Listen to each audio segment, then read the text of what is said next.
Hello, beautiful moms and entrepreneurs. My name is Charisse Walker, and I'm your host of the Unbreakable Mompreneurs podcast. This is a place where we come together to learn, grow, and inspire. So sit back, relax, and let's get started.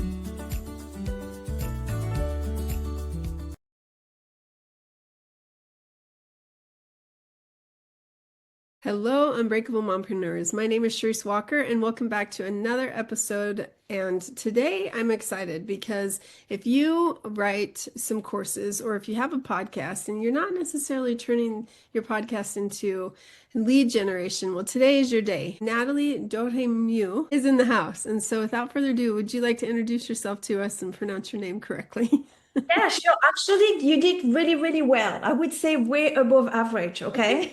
But it's just a fact of trying, Yeah, so my name is Nathalie Doremieux. So I live in the south of France. I am both French and American. I've lived in the US for 10 years in the Silicon Valley. And I'm a mom of three, and I run a family business with my husband. We've been in business for 20 years, and in 2 days will be our 30th anniversary. Oh, happy anniversary. Yeah. And we basically have two sides of our business. The first one is the membership lab. This is what we've been running for years now, where we help people with their online course, their coaching program, their memberships, and we help them with the tech, building the platforms, but also with the strategy on how do we create an experience inside so people actually stay. We also have been involved in AI for a while, AI as an amplifier, not as a replacement. Right? So as an accelerator of result as well for people that do online courses and memberships and programs. So we create tools basically for our clients to help their clients, right? And then the new baby, which is the lead generation. I say new baby because it's from 2025, okay? And it's called Podcast Lead Flow, and it's a tool that answers the problem of how do I find out who my listeners are on my podcast, and how can I connect with them and start a conversation? So that's the problem that we wanted to tackle. And of course, we used AI to help craft unique lead magnets, if you will, unique advice and coaching for every single listener based on what they share. So we can talk more about that. But that's kind of like the two work hand in hand. It's like we had people that were saying, I have a podcast, it's great content, it's got value, and I've got clients or people in my course or membership, but there is no link between the two. I don't know what the podcast is bringing to my business, right? So we wanted to find a solution for that. I love that. And it's such an important thing to do. Like I talk to a lot of people and I've done a lot of episodes, and a lot of them do use their podcast or something to be able to generate the leads. And other people are like, oh no, it's my passion project. I've never really thought about that. So maybe I need to. And that's been me. So with AI, like what type of things do you mean by AI? Is it automated, or can you expand on that a little more? Yeah, absolutely. So remember earlier I was saying AI as an amplifier and an accelerator. That's how we use AI. We don't think like AI to write your content or write your course or do comments on social media for you. Absolutely not. AI to amplify the human side of things. So for example, with Podcast Lead Flow, where AI comes in is that when and we can talk about this deeper, but when people listen to an episode, and if they listen on a page where you have control of what happens next, so on your website or on a pod page, I'm talking not Apple and Spotify where people want you to stay there, right? So a page where you have control, and maybe below you have an opt-in, very quite typical, where you want people to give you their name and their email in exchange for a lead magnet. Okay. Now, when you do this, every listener gets the same lead magnet. Now, with the power of AI, what we can do is AI can analyze what is said in the episode as knowledge right? Like if you have a method or a framework that you share, right? Something actionable. Then it can come up with 3 questions that it's going to ask the listener Mm. in order to find out where they're at so that it can send them an email that is unique to them. So based on your context, based on your situation, here is one thing you can do this week. Or here are like your 4-step plan. So not everybody gets the same thing based on where they're at, right? So that's where it comes in because it has the ability to analyze. But AI is only going to ever be as good as what you feed it. It's not good on its own, right? It's going to grab things from Google and all these places, and it's contradictory information. Like it's no good. We wanted to start with our expertise, and in that case, that's the episode. Okay. Then it needs context, right? So this is the method. This is how you can do things. And if the listener is thinking, but does this apply to me? Mm-hmm. But what about me for me? What does that look like? Right? So it's literally like having the listener sitting next to you. You ask them a couple of questions, and based on that, you give them a piece of advice. Okay, for you, I think you should start here. Wow. And you see the value versus a PDF that a lot of people don't even read fully, right?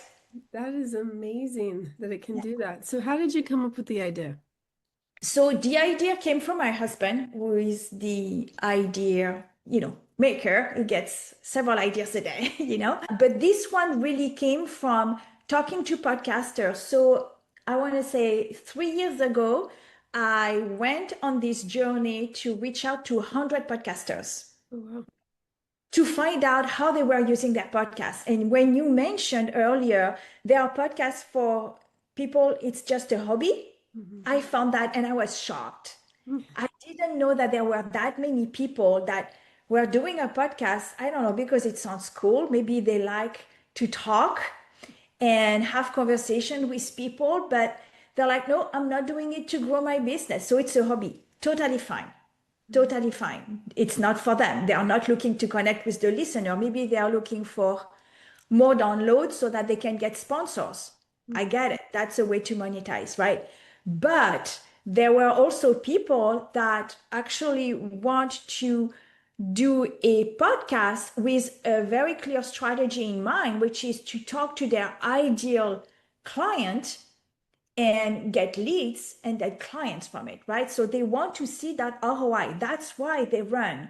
Of course, you have episodes that are going to be about inspiration, storytelling, tell them about you and things like that. But you should have key episodes that are about your ideal clients. And you need to figure out what it is that they need to hear in order to start to trust you, to want to learn more from you, and to start to feel, maybe that person can help me. That's all we need from the episode. We are not going to get them to buy anything from listening, right? We just need to get them to the next step. And when we created the tool was just to do that. It's called Podcast Lead Flow. And it's basically to just say, let's connect, start a conversation by email. So when they get the email, as the host, you can also be CC'd on the email. That means that you see what they're getting, and then you can follow up in a couple of days, right? By replying if you want. So how did you like, this advice? And maybe you have something that you want to say, because now it's you, right? You're taking control of the flow. So this is obviously not a quantity thing, it's a quality thing, right? This is really for people that want to connect with what we call also the low-hanging fruit, right? The people that are just raising their hand and are ready. Those are the people that are going to fill out the form, right? They're going to tell you where they're at, what is the pain, because they're actively looking for help. That's amazing. Okay, so let's fast forward through the process, right? And so you help with that. They start nurturing, they start having conversations that eventually the potential client says, okay, I want to learn more. And so they sign up and either they're coaching or they sign up for a membership. And you've helped over 300 people create these membership sites, which is amazing. So what separates the good from the bad from either it fizzling out or it taking off? How do Are they you know talking that they, about the membership yeah, specifically? yeah. How do they know that they have a winning program or Mhm. something that's worthwhile?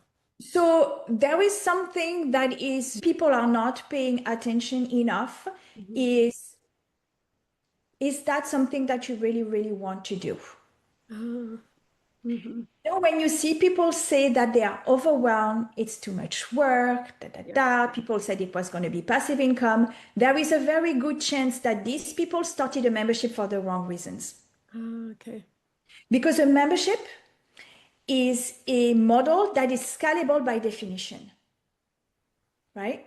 So it's for you to set the rules and say how much you're going to be involved and stick to these rules. Hmm. So some people get so excited, they're like, I'm going to do a call a week. Oh, let me do 2 calls a week. And like 3 months in, they're like, oh my gosh, I just created another job for myself. Right?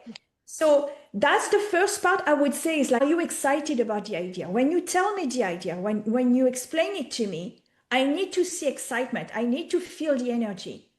I have this program, it's closed right now, but it's called First Members. Hmm.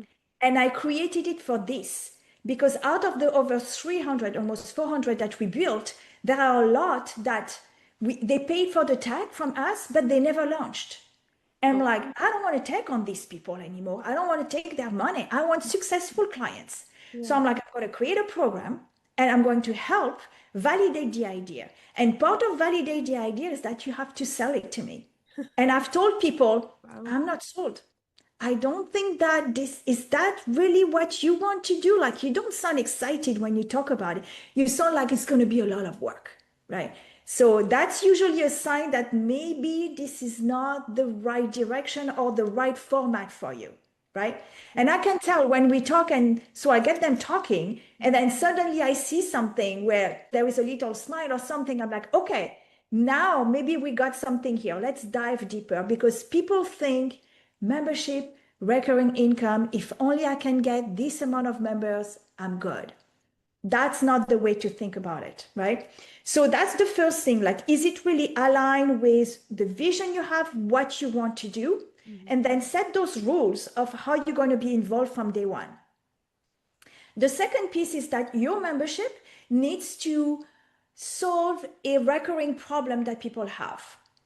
And that's super important. You cannot just say, I've got expertise, let me package that, put that into a membership and sell it because people need to hear this. This is not enough anymore. Those memberships, they don't work anymore. You really have to dive deeper into what is it that people need from you where you have the expertise. Are they trying to save time? Are they trying to make more money? Are they trying to be happier, right? Whatever that is. Are they trying to learn a skill or something, right?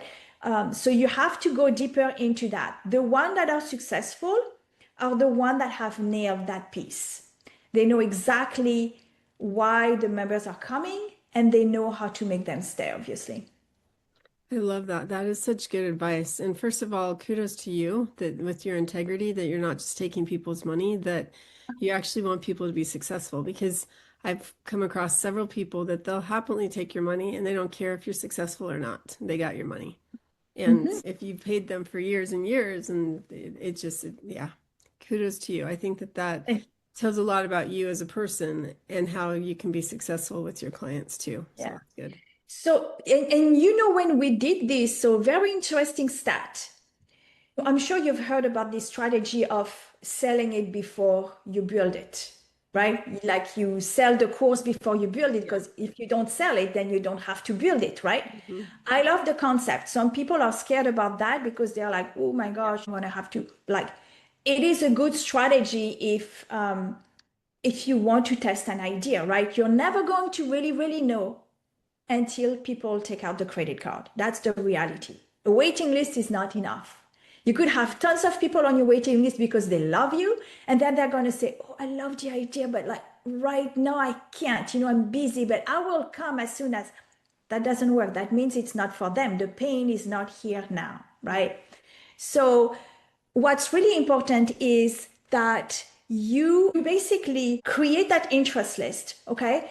But what I found when I did first members is that those people that were excited about it, they are the people that got on it and that did the homework. And they're like, yeah, I sent the email. I started to build my interest list.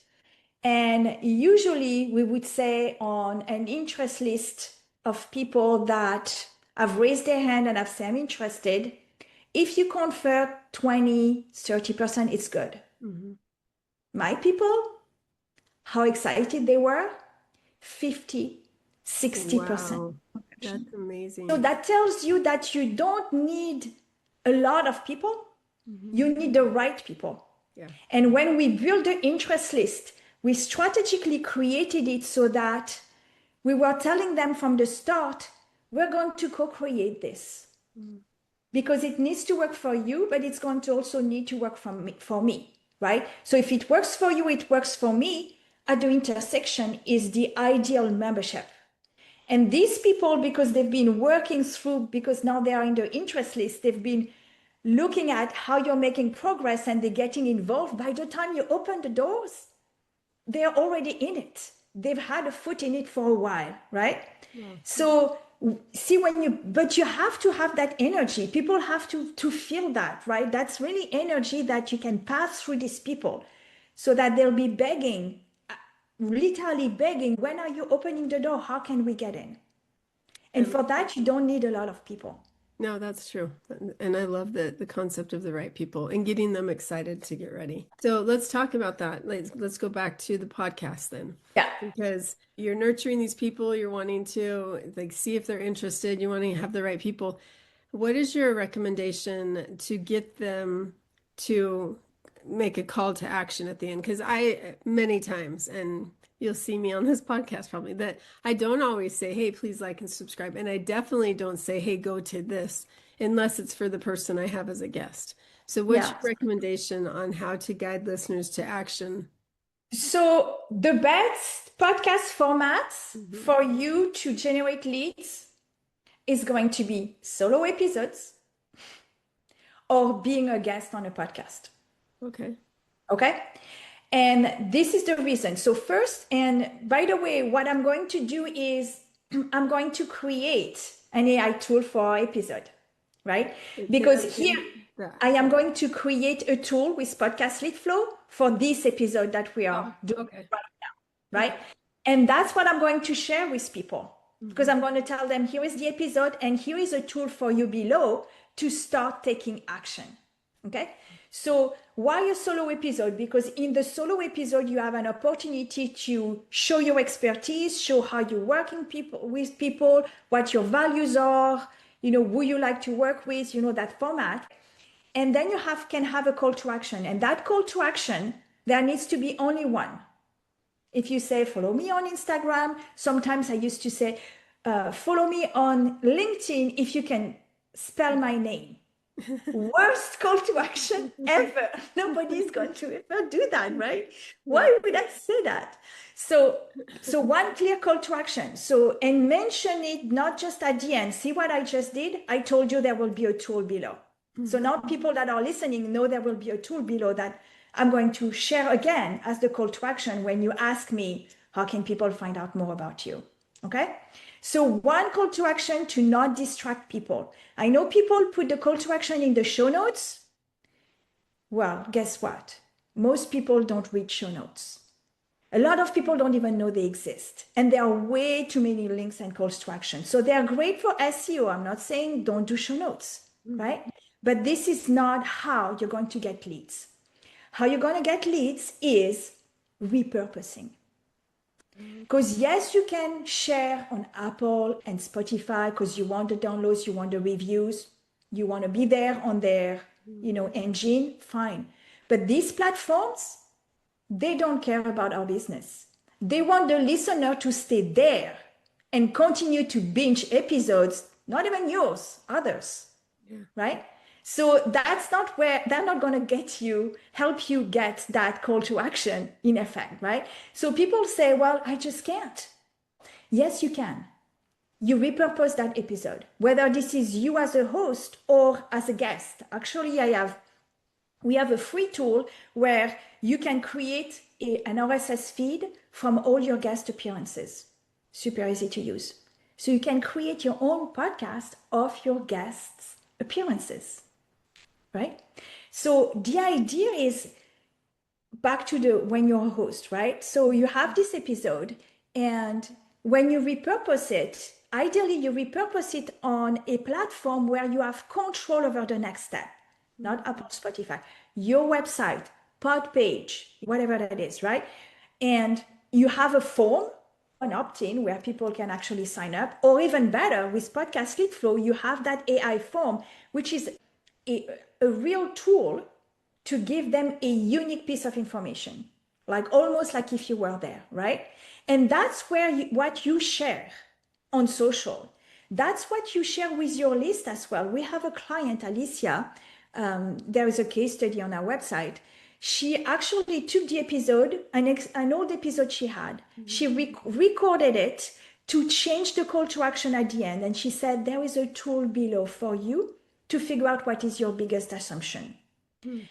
Took that episode, put it on the website. Well, we did that for her because it's part of the service. And then she shared that with her nurture sequence, people that have been on her list for a while, right? She got somebody that booked a call because her call to action was book a call. Doesn't have to be that, right? It could be hit reply and tell me what comes up, right? Or something like that. Or here is another episode for you to listen to, or here is a waiting list, whatever that is. But for her, that was book a call because she sells high ticket. She booked a call. She made the sale, $7,500. Someone that had been on her list for a while, that was not taking action. And that extra piece of value that was unique, that resonated with the person. She even sent an email and said, because she was very, not worried about AI, but like she's a leadership coach. And it's like, I'm not sure AI is sending email for me. Well, you can say it's AI, she says. It's AI, we've trained it, but it's AI, okay? She wanted to be very open. And the lady answered and said, like, I really loved the email that she got.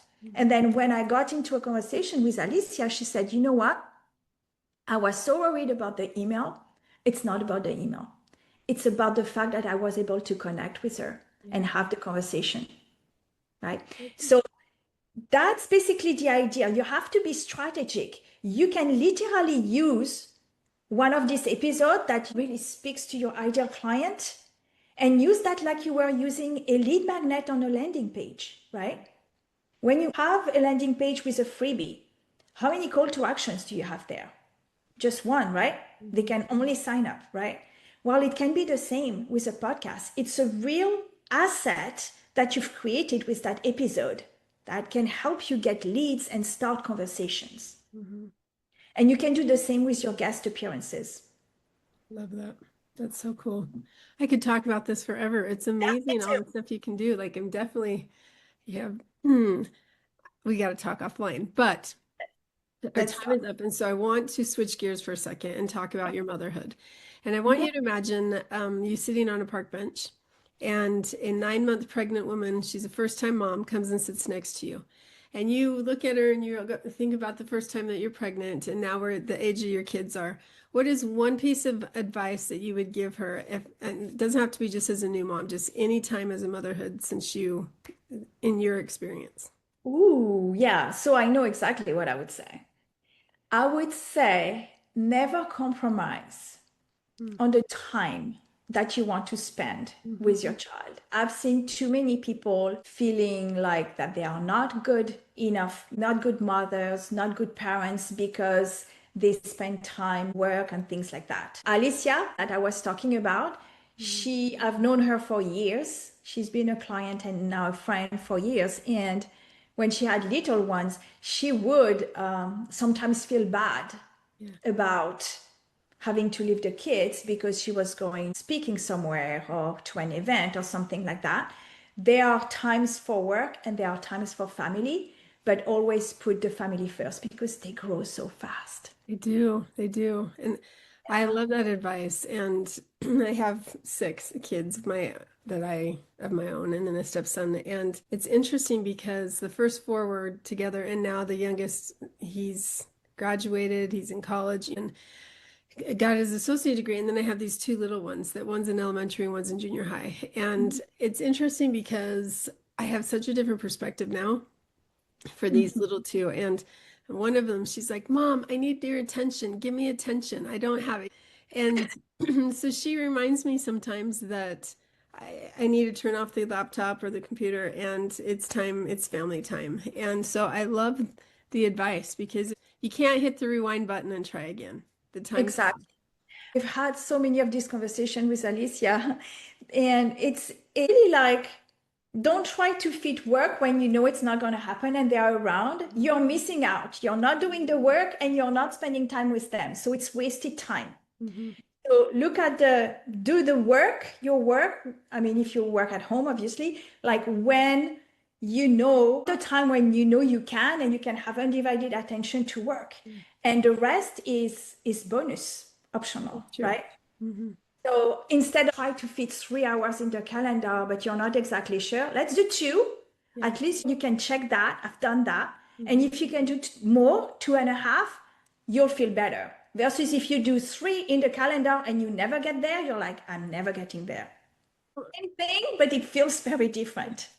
No, it's true. It's kind of like when you go on vacation, you get a whole bunch of stuff done because you got to before you go on vacation. It's the same thing. If you know that this is my time, like my kids get out of school at this time, so I'm turning it off at this point so I have time with them. Because how many times, like, how productive are you when you know that they're running around doing stuff? Exactly. It Watch. just doesn't work. Yeah. It's like, so it requires to also like be maybe saying no to a lot of things, Hmm. right? And just focus on like what is the priority, right? What is the priority today? And then the rest can wait. Like if they're what are like my your 3 wins, three Yeah. things. If I do these 3 things today, Yeah. I'm happy. The rest is bonus point. I love And that. if when you look at it that like that, then you won't get the frustrations. You know when Hmm. so we were living in France when we moved back. We were living in the US, sorry. When we moved back to France, my baby was 6 months old. And Oh, that's when we started the business, okay. right? Amazing. So I was right in the middle of there. And I never felt that because I've always put her first. That's that's really good. Yeah. So how Alicia was struggling, I was not. I just like it could not be. That's why we moved back Yeah. to get time back, not to have a 9 to 5, Right. to be It's not able nine to to five. Yeah. build a business around our lifestyle and not the other way around. And that was time with the kids. What do you attribute your successful marriage to? Um, Communication, compromise. So acknowledging that there are like different ways that things can go, right?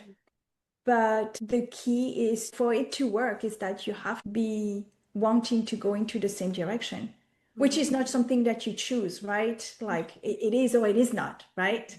Yeah. So, but for us, I mean, we've been working together for 20 years now Hmm. from home, right? That's amazing. So I would say it's communication and also getting to know each other, um, like our personalities, how we're wired. Hmm. Like I'm a very to do, like if we have a meeting, there's got to be an outcome that's very clear. I cannot speak for 3 hours about ideas Right. and, like nothing's come out of it. At some points, my eyes start to go, and it's like, okay, I know you're not here anymore. Let's stop. So it's acknowledging that we can also be different, Yeah, but knowing how to communicate, I think, is basically the key. it is. I 100% agree with that. So, well, Natalie, thank you so much for being on. If our listeners wanted to say, I would love to implement this, how would they get a hold of you? So basically, the easiest would be that they go to podcastleadflow.com/Charisse. Hmm. So your name, Mhm. Charisse, just saying for people that are listening, right?